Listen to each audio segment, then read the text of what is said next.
They say if you stand on Omaha Beach after midnight, when the tide pulls back and the moon hangs low over the English Channel, you can still hear them.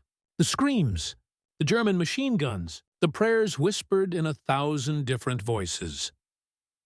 On June the 6th, 1944, over 150,000 Allied soldiers stormed 5 beaches along the Normandy coast. By the end of that single day, more than 4,400 young men were dead. Their blood turned the surf red. Their bodies littered the sand for miles. That was 80 years ago.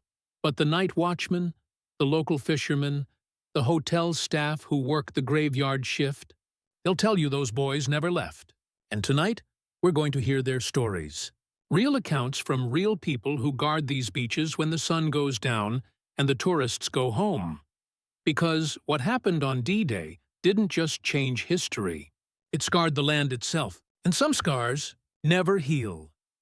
This is the haunted beaches of Normandy. The Normandy coast stretches across 50 miles of northern France. 5 beaches. 5 code names that would become legendary: Utah, Omaha, Gold, Juno, and Sword. Today, these beaches look peaceful. Families build sandcastles. Couples walk hand in hand at sunset. Memorials and museums dot the landscape. Carefully maintained monuments to the brave. But talk to the locals. The ones who've lived here for generations. The ones whose grandparents watched from farmhouse windows as the largest amphibious invasion in history unfolded on their doorstep. They'll tell you a different story. They'll tell you about the sounds that echo across the water on foggy nights, about the shadows that move between the bunkers when no one else is there, about the feeling of being watched from empty pillboxes that overlook the sea. Jean-Pierre Dubois has been a night security guard at the Normandy American Cemetery for 23 years. That's the final resting place for 9,388 American soldiers, overlooking Omaha Beach.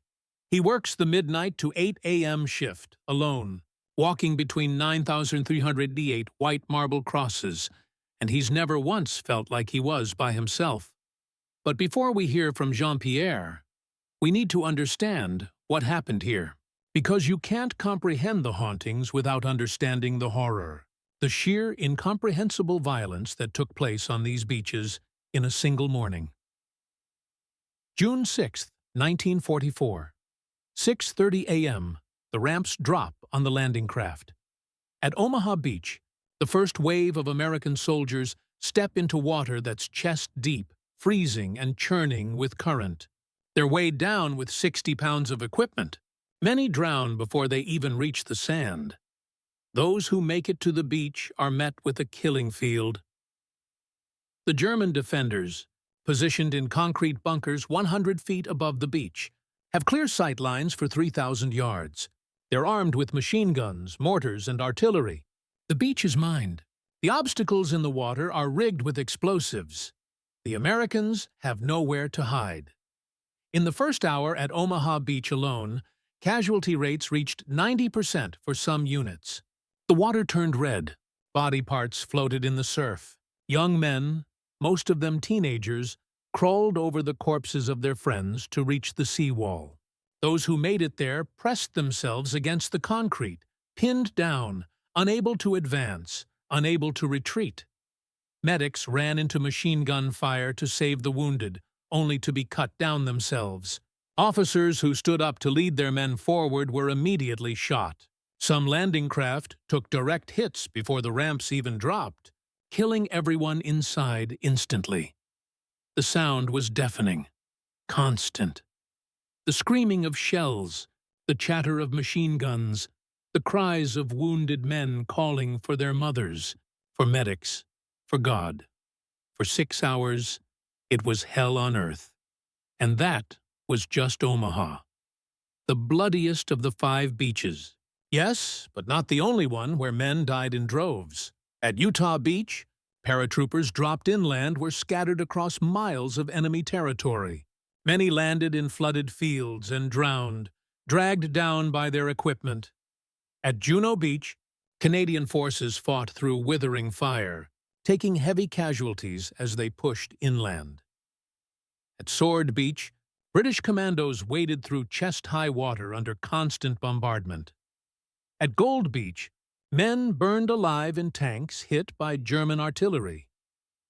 By the end of D-Day, the Allies had established a foothold. The invasion was successful, but the cost was staggering. Over 4,400 confirmed dead, thousands more wounded.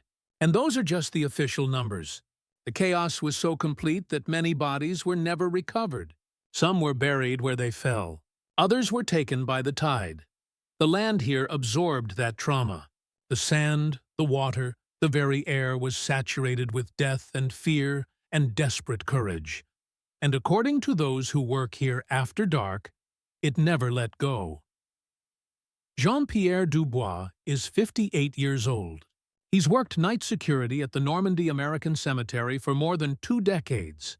He's a practical man, not prone to fantasy, not the type to see ghosts. But in a 2019 interview with a French paranormal research team, he described experiences that have happened not once, not twice, but dozens of times over his years on the job. The first time I heard footsteps, I thought it was an intruder, Jean-Pierre said. I radioed for backup, grabbed my flashlight, and went to investigate. The sound was clear, boots on gravel, walking between the rows of graves. I followed the sound for several minutes. It stayed ahead of me, always just out of sight. But when I reached the end of the row, there was no one there. No one could have left the cemetery that quickly. The gates were locked. I was alone. That was in his first month on the job. He filed a report. His supervisor smiled and told him to get used to it. Over the years, Jean-Pierre has experienced the footsteps countless times. But that's not all. On still nights, when there's no wind, he hears voices, murmured conversations in English. He can't make out the words, but the tone is clear. Young men, talking quietly, the way soldiers do in the dark before dawn. 3 times, he's heard singing. The Star-Spangled Banner, sung by what sounds like 100 voices. Soft, reverent, fading in and out like a radio losing signal. In winter, when fog rolls in from the ocean, he's seen figures standing at the edge of the cemetery, looking out toward Omaha Beach. Tall, thin shadows in the mist. When he approaches, they vanish. But the experience that affected Jean-Pierre most happened in 2011, on the anniversary of D-Day. He was doing his rounds at 3 a.m. when he saw a young man kneeling at one of the graves. The man was wearing what looked like a World War II American uniform. He was praying. Jean-Pierre approached slowly, not wanting to startle him.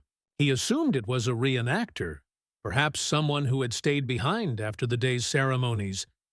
But as he got closer, he realized something was wrong. The man's uniform wasn't a reproduction. It was weathered, stained, authentic. And the man himself looked wrong, translucent, like Jean-Pierre could see through him to the white cross behind. Jean-Pierre stopped walking. He didn't say anything.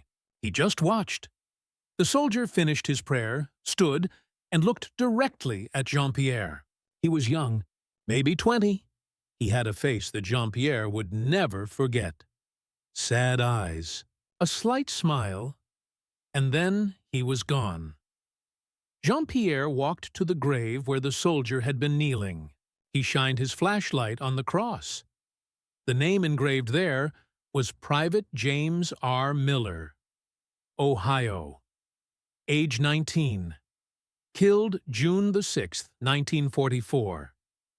Jean-Pierre went home that morning and didn't sleep. He spent hours researching Private Miller. He found a photograph in a military database. It was the same face he'd seen at the grave. If you want to hear stories about Omaha Beach at night, talk to the fishermen. They launch their boats in the pre-dawn hours, when the beach is empty and the sky is still dark. They know these waters better than anyone, and they avoid certain areas after sunset. Marcel Fontaine has been fishing these waters for 40 years. His father fished here. His grandfather fished here. His family has lived in the village of Colleville-sur-Mer, overlooking Omaha Beach, for generations. In a 2015 documentary produced by French television, Marcel described what he and other fishermen call the zone. There's a stretch of water, about 200 yards offshore from the dog green sector of Omaha Beach. That's where the 29th Infantry Division landed, where the casualties were highest, where the water was described as boiling with machine gun fire. Fishermen don't go there at night. The fish avoid it, Marcel said. Even the fish know. Your nets come up empty. Your instruments malfunction. Your radio fills with static. But worse than that is the feeling. Every man who's fished these waters knows it. When you drift into that zone after dark, you feel like you're trespassing, like you're intruding on something sacred and terrible. The temperature drops, the air gets heavy, and you hear it? The water, it sounds like it's full of people, splashing, thrashing, calling out. You hear men yelling in English, in German, in languages you don't recognize. And if you look down into the water, if you shine your light into the depths, you see shadows, human-shaped shadows, swimming, sinking, reaching up toward your boat. Marcel's son, Claude, took over the family fishing business in 2010. He's a skeptic. He studied marine biology in Paris. He doesn't believe in ghosts, but even Claude admits there's something wrong with that stretch of water. I've experienced equipment failure there that I can't explain, Claude said in a 2018 interview. GPS stops working. Depth finders go haywire. One time, my radio picked up a signal. It sounded like military communications. Call signs, coordinates, urgent voices. But it was on a frequency that hasn't been used since the 1940s. I reported it when I got back to shore. Thought maybe it was some kind of historical recording being broadcast for a tour or something. But no one knew what I was talking about. It's never happened again. The fishermen have a rule now. If you must fish that zone, you do it during daylight hours. After sunset, you stay away. Because the men who died there, they're still drowning, still fighting, still trapped in those terrible moments when they realized they wouldn't make it to shore, and they don't like to be disturbed. The German bunkers are still there, dozens of them scattered along the coast. Massive concrete fortifications, some partially destroyed, others eerily intact. You can walk into them, touch the walls, stand where German machine gunners stood, looking out over the killing fields they created. These bunkers are popular with tourists during the day, but at night, locals won't go near them. Charlotte Besson learned why. Charlotte is a historian. She specializes in World War II, and in 2013, she was conducting research for a book about the Atlantic Wall, the network of German defenses along the French coast. She wanted to document the bunkers at night, to photograph them with long exposures, capturing the way moonlight and shadow interact with these brutal structures. She got more than photographs. Charlotte chose a bunker complex near the town of Vierville-sur-Mer, overlooking Omaha Beach. This was one of the most strategically important positions for the Germans on D-Day. From here, they had commanding views of the entire beach. The bunker housed an 80mm gun that inflicted devastating casualties on the first wave of American troops. Charlotte arrived at 11 p.m. with her camera equipment. The bunker is open to the public, maintained as a historical site. She had permission to be there. She set up her tripod at the entrance and took several long exposure shots. The images were stunning, eerie. The concrete seemed to glow in the moonlight. Then she decided to go inside. The bunker is a maze of corridors and chambers. Some rooms are open, preserved for tourists. Others are blocked off, too dangerous to enter. Charlotte used a flashlight to navigate, taking photographs as she went.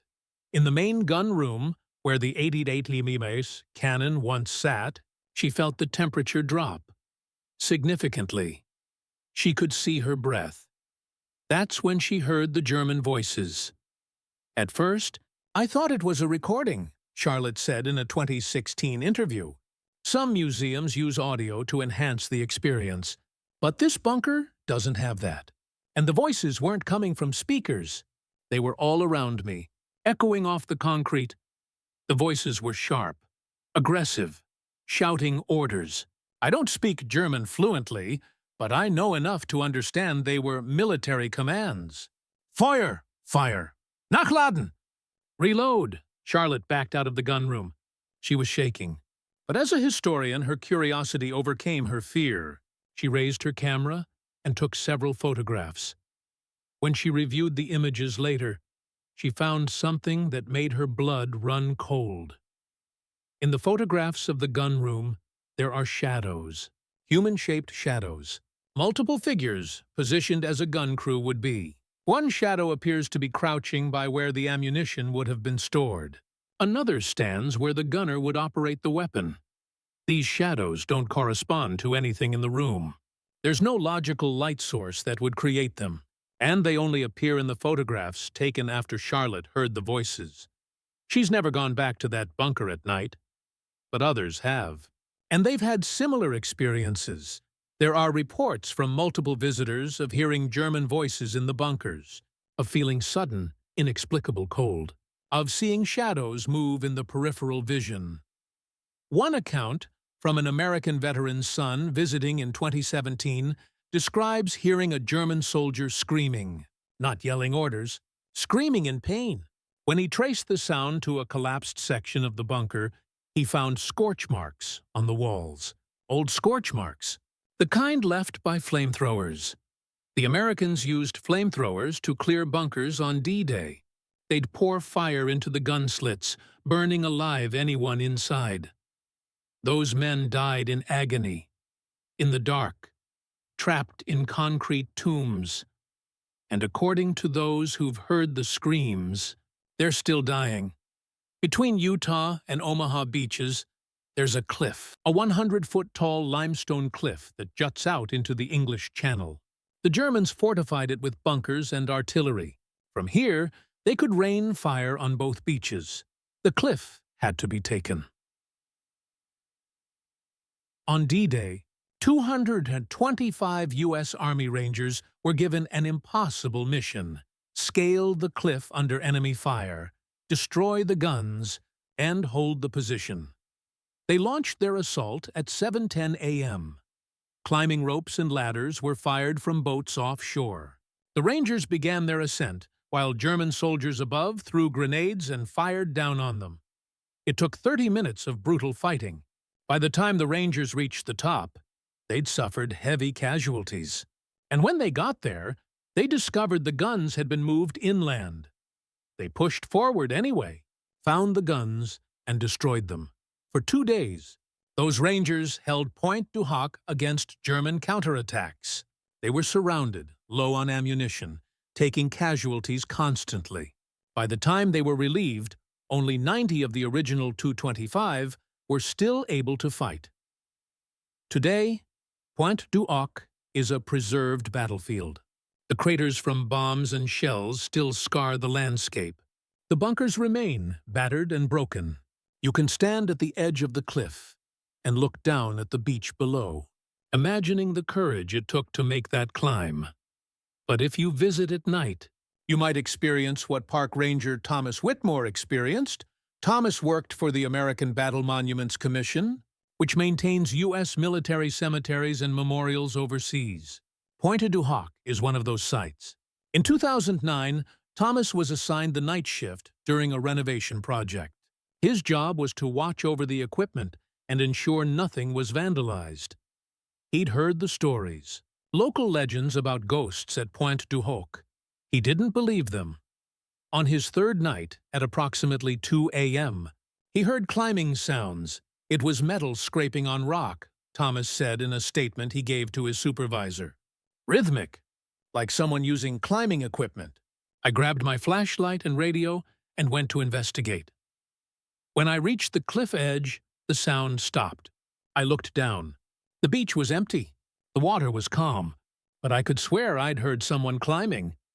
Thomas went back to the visitor center. An hour later, he heard it again. Scraping, metal on rock, and this time voices, men calling to each other. Urgent, strained voices. He returned to the cliff. This time, he saw them. There were figures on the cliff face, Thomas said. I could see their outlines against the pale rock. 5, maybe 6 of them, climbing. Moving upward, I shouted at them, asking what they were doing. They didn't respond. They just kept climbing. I watched for several minutes. They were getting closer to the top. And that's when I realized their uniforms were wrong. Old World War II era. And their movements. They were too fast, too fluid, like watching a film sped up. When they reached the top of the cliff, they didn't come over the edge where I was standing. They vanished, just disappeared. Thomas called his supervisor immediately. He refused to work alone at night after that. The commission quietly assigned night shifts in pairs at Pointe du Hoc from then on. But Thomas isn't the only person to see the climbing rangers. In 2012, a French couple visiting the site at dusk reported seeing soldiers in old American uniforms scaling the cliff.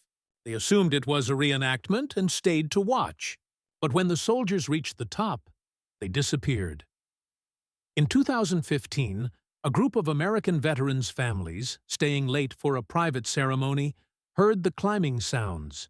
Multiple witnesses all heard the same thing. Metal on rock, men calling to each other, the sounds of a desperate assault.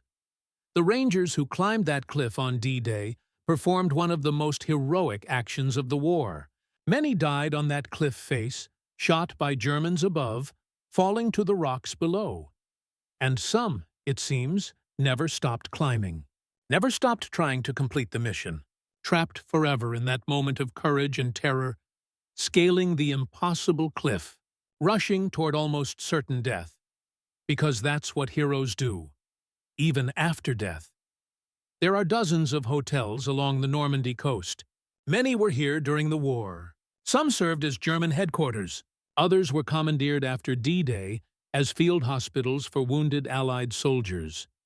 These buildings absorbed the war, the fear, the pain, the death. And according to staff who work the night shifts, they've never let it go. The Hotel de la Mer in Arromanches is a beautiful 3-story building overlooking Gold Beach. It was built in 1897. During the German occupation, it housed officers. After D-Day, the Allies converted it into a temporary hospital. Men died in those rooms, dozens of them, young soldiers who survived the beach, only to succumb to their wounds in the makeshift wards. Marie-Claire Rousseau has been the night manager at Hotel de la Mer since 2005. She's experienced things that have made her question everything she thought she knew about the world. Room 23 is the worst, Marie-Claire said in a 2018 interview with a paranormal investigation team. We don't book it if we can avoid it. Guests complain. They hear moaning, crying.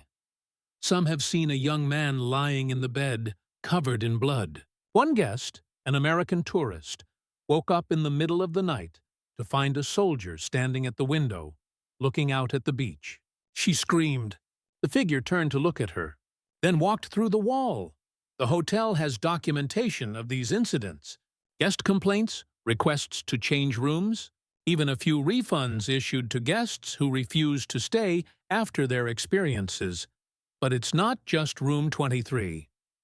In the basement, where the kitchen is now, there used to be an overflow ward for critical patients. The ones who wouldn't survive, they were taken down there to die, away from the other wounded. So their death wouldn't demoralize the survivors. Staff won't go to the basement alone at night. You hear voices down there, Marie-Claire said, begging, pleading, calling for help. And the smell. Sometimes there's a smell of antiseptic and blood, strong enough to make you gag. We've had the plumbing checked a dozen times. There's nothing wrong, but the smell appears, usually around 2 or 3 a.m., and then fades by dawn. In 2014, a maintenance worker quit after he encountered what he described as a procession in the basement. He'd gone down to check a circuit breaker and saw a line of men being carried on stretchers, moving through the hallway. Ghostly, translucent figures. Wounded soldiers being brought in from the beach. He watched them for several seconds before they faded away. He gave his notice the next day. Other hotels have similar stories. at the Grand Hotel in Cabourg. The fourth floor is known for the sound of boots marching in the hallways. Heavy, synchronized footsteps. German soldiers patrolling. At a small bed and breakfast near Juno Beach, the owner reports that guests frequently see a Canadian soldier standing in the garden, looking toward the sea. He appears solid, real, but when approached, he vanishes. At a hotel in Sainte-Mère-Église, where American paratroopers landed in the town square, staff report seeing soldiers in the lobby late at night. They sit in chairs, exhausted, muddy, still wearing their parachute harnesses. They're there for a moment. Then they're gone. These aren't malevolent spirits. They're not trying to scare anyone. They're just present. Echoes of young men who passed through these buildings in the final moments of their lives, still resting, still recovering, still processing what happened to them on those terrible beaches. So, what's happening here? Why do so many people across so many years report similar experiences at these locations? Skeptics have explanations. Pareidolia, the tendency to see patterns where none exist. Suggestibility, people experiencing what they expect to experience. Infrasound, low-frequency sound waves that can cause feelings of unease and visual hallucinations. The power of suggestion at emotionally charged historical sites. These are all valid considerations. The human mind is powerful. Expectations shape perception. But those explanations don't account for the consistency of the reports. Different people, from different countries, with different backgrounds, describing the same phenomena, hearing the same sounds, seeing the same figures, in the same locations. They don't explain the electronic malfunctions. The radios picking up 1940s military communications, the temperature drops recorded on instruments, the photographs that show figures that weren't visible to the naked eye. Paranormal researchers have a different theory. They call it residual haunting. The idea that traumatic events can somehow imprint themselves on a location, that the intense emotional energy of those events leaves a mark on the environment, and under the right conditions, that energy replays, like a recording. In residual hauntings, the spirits aren't conscious. They're not aware of the living. They're just echoes, moments frozen in time, repeating endlessly. That would explain why the ghosts at Normandy don't interact. They don't respond when spoken to. They simply reenact their final moments, climbing the cliff, storming the beach, dying in hospital beds. But some of the accounts suggest something more. Jean-Pierre's soldier, the one who looked directly at him, the figures that vanish when approached. These suggest awareness, intelligence. Perhaps both theories are true. Perhaps Normandy is haunted by both residual echoes and conscious spirits. The echoes of violence and death replaying endlessly, and the spirits of young men who died far from home, who never got to say goodbye, who are still trying to complete their missions, still trying to make it home. Or perhaps there's no explanation at all. Perhaps some things are meant to remain mysterious. Perhaps the dead deserve their secrets. The beaches of Normandy are sacred ground. Over 150,000 men landed here on June 6, 1944. Thousands never left. They're buried in the cemeteries that overlook the sea. They rest beneath the white crosses and stars of David that march in perfect rows across the green hills. But if the stories are true, if the accounts from night watchmen and fishermen and hotel staff are to be believed, then not all of them are at rest. Some are still here, still fighting, still climbing, still calling out in the dark. You can debate whether that's literally true or metaphorically true, whether these are actual ghosts or the echoes of collective memory, whether the phenomena have paranormal explanations or psychological ones. But the deeper truth remains. What happened here matters so much that it refuses to be forgotten. The land itself remembers, the water remembers, and those who visit, especially those who stay after dark, are confronted with that memory in ways that can't be easily explained away. The men who fought and died on these beaches gave everything. Their youth, their futures, their lives. They did it so that others could be free. so that tyranny would not win. Maybe that sacrifice was so profound that it transcended death. Maybe courage that great leaves a mark that can never be erased. The beaches of Normandy are haunted, not by demons or monsters, but by heroes, by young men who were willing to wade through hell to reach a beach, to scale an impossible cliff, to storm a bunker knowing they probably wouldn't survive. And if you stand on these beaches after midnight, when the tide pulls back and the moon hangs low over the English Channel, maybe you'll hear them too. The footsteps in the cemetery, the voices in the water, the climbing sounds at Pointe du Hoc, the moaning in the hotel rooms. Listen carefully. Remember them. Honor them. Because they're still here, watching over the beaches they died to liberate, and they'll never leave. This has been The Haunted Beaches of Normandy. Night Watch Stories. Remember the fallen. Remember the brave. And if you ever visit Normandy, stay past sunset. Stand on the beach when it's dark. Listen to the water. Feel the wind. You might just hear them. The boys who never came home.